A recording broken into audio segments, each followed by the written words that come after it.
Hey guys, so we're here back to do the natural exponential functions. Very similar to the last video of just exponential functions. But in this case, we're just dealing with a different base.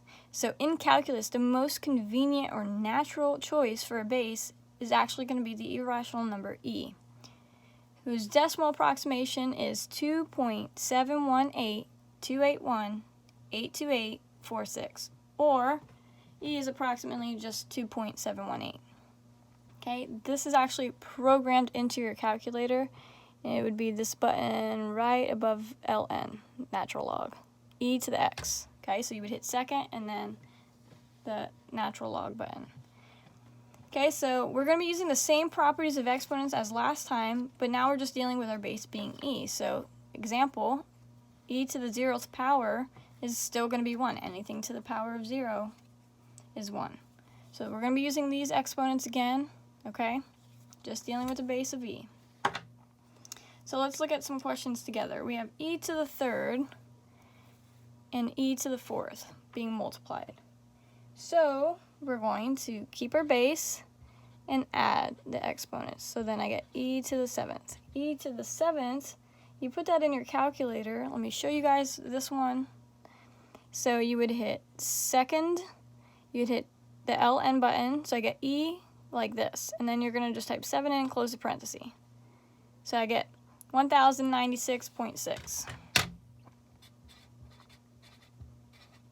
So that is my answer for that one. Next one, e to the 5th divided by e to the 3rd. I'm going to be taking the base, subtracting the exponents. So e to the 2nd, I just typed it in my calculator, and you get 7.4. Okay, number 3. E squared and all of that squared. So we're going to take the base, take our exponents, and multiply them. So I get e to the 4th. E to the 4th is 54.6. Just like that. So remember, you can feel free to pause this video at any time so you could either take notes or copy these down. Okay? Next question. We are almost finished. 4 more questions. E to the 3rd to the negative 2nd power. So we take our base, which is e, take our exponents, multiply them. So I get e to the negative 6. You can either rewrite this as 1 over e to the 6th, okay, and solve that way, or if you just type this into your calculator. But either way, you guys are going to get the answer of 0.002 as your answer. Okay, the next one, we have 1 divided by e to the negative 2nd power. So I take my numerator and denominator, and I put the power of negative 2nd on each of them. 1 to the negative 2nd is 1. E to the negative 2nd would be 0.135. When I do that in my calculator, you would get 7.4. Okay, number 6, e to the 2nd power. So I can rewrite this as 1 over e squared. And then e squared is 7.4. I know that. So we would have 1 over 7.4.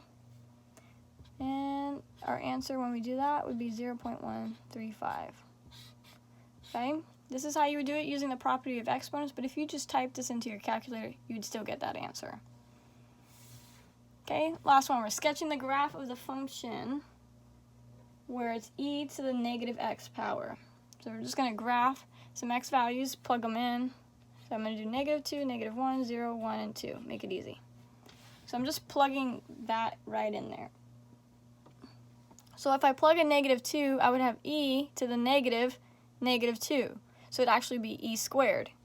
So e squared is 7.4. Okay.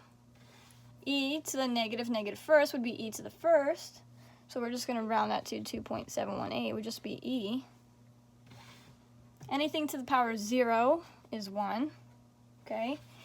E to the negative 1st power would give me 0.368.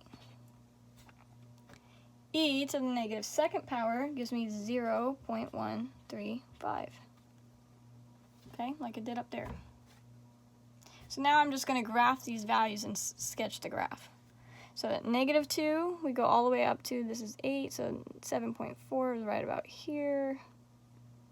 That was at -2, right about there.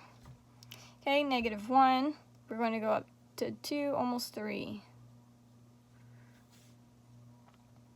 Okay, at 0, we're at 1, so it looks like it's coming down this way. And then at 1, we're at 0.368. And then at 2, we're a little lower. So it goes like that. So you're going to have your graph continuing upward that way. And you're going to curve just like that. So that is the sketch of the graph. So just like these questions, you're going to do some of these on your own. You guys, remember, if you have any questions, you can watch this video as many times as you need and email me with any questions that aren't answered by the video or you're still stuck on. Okay? Bye.